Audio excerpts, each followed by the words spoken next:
Semi-trucks might not be the most interesting vehicles for those of us interested in automobiles, but they represent an important market for electrification, at least if we still want worldwide carbon emissions to drop.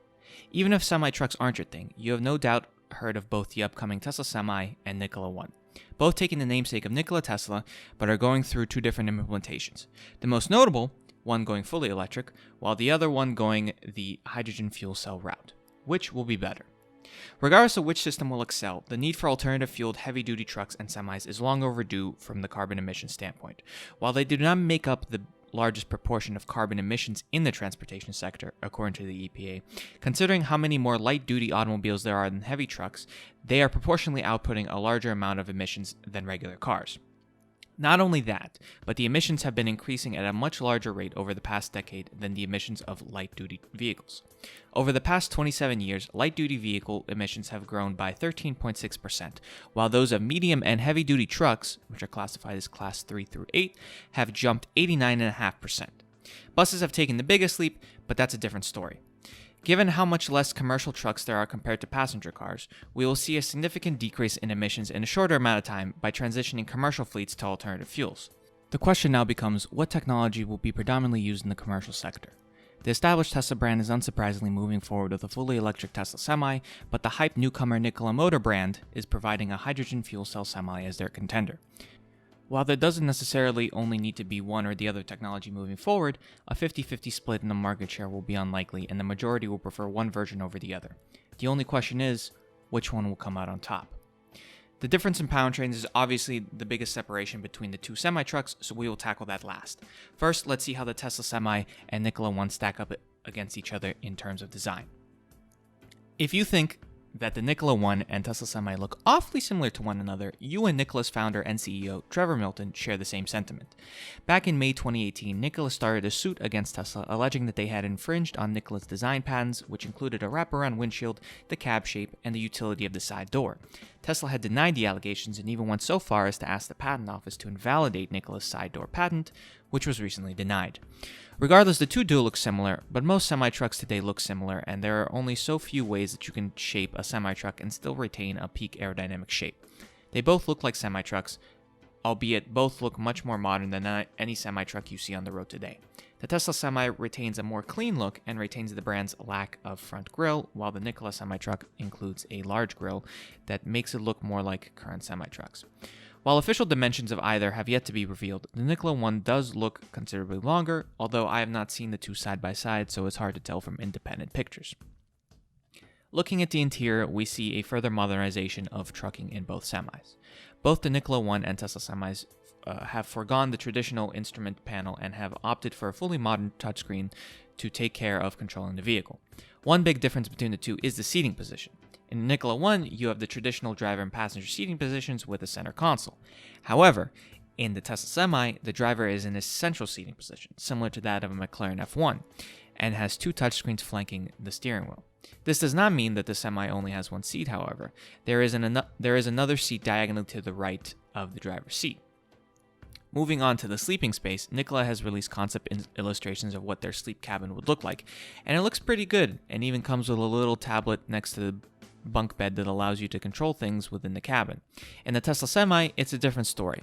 While nothing is official, it seems that the lower range version of the Tesla Semi will not come with a sleeper cabin, while the longer range version will come with a sleeper compartment. But we have no idea what it will look like.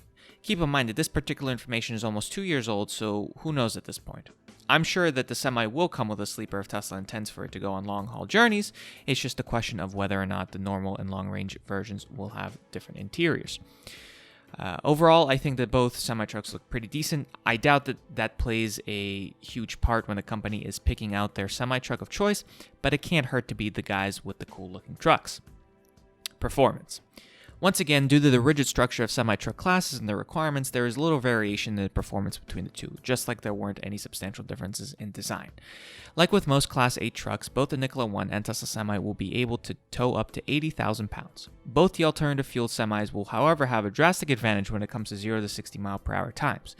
Unsurprisingly, it's hard to find 0 to 60 times for loaded semi-trucks, but Nikola states that it is typically 60 seconds in their comparisons. Both the Nikola One and Tesla Semi trump that number, as Nikola claims that their Semi will hit 60 miles per hour in only 30 seconds, while Tesla states that theirs will do it in even 10 seconds faster and hit it in only 20 seconds. The biggest differentiator between the Tesla Semi and Nikola One when it comes to performance is the difference in range. Nikola is promising a range between 500 and 750 miles, while Tesla will have two different versions of the Semi, one with a range of 300 miles and another with a range of 500 miles.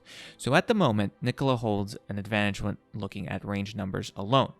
However, given that neither of these vehicles are officially out, we can expect to see some changes in these numbers as design and technologies become finalized. For instance, Tesla's battery day is still on the horizon, so who knows if the Semi will be disadvantaged in the range department once Tesla talks about their new battery technology. The same applies for Nikola. Technology is rapidly evolving, so who knows what the final production numbers will be. As a comparison, both options will still have a long way to go when it comes to matching the longest ranged ICE semis.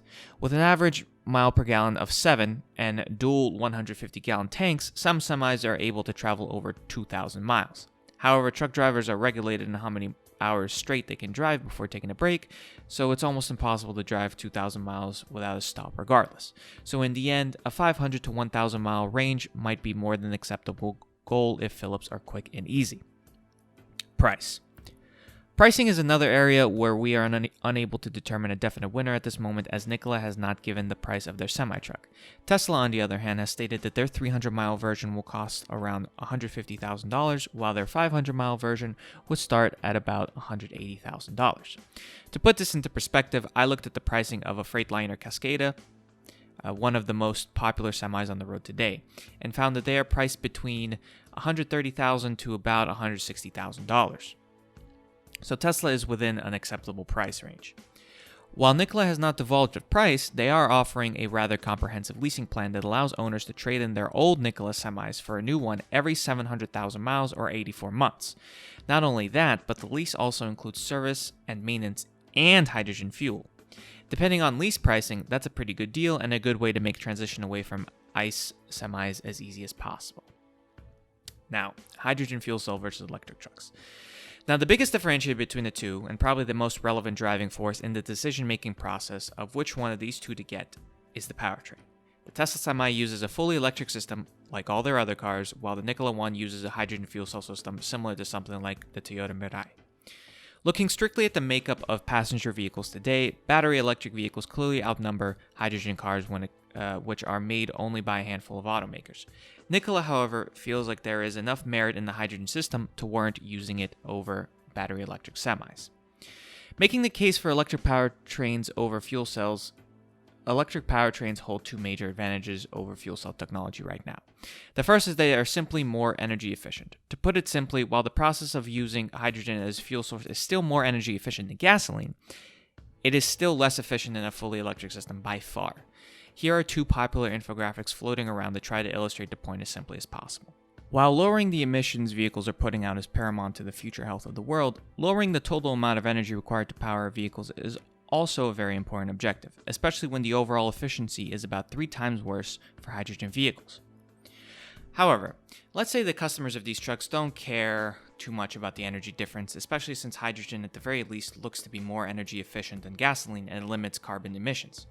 Well, that brings us to the second shortcoming of currently owning a hydrogen vehicle, and one that basically cannot be ignored: the lack of hydrogen refueling stations. According to the Department of Energy, there are 49 hydrogen fueling stations in North America, with almost all of them within California. Here's the map. As a refresher, this is what Tesla's supercharger network looks like.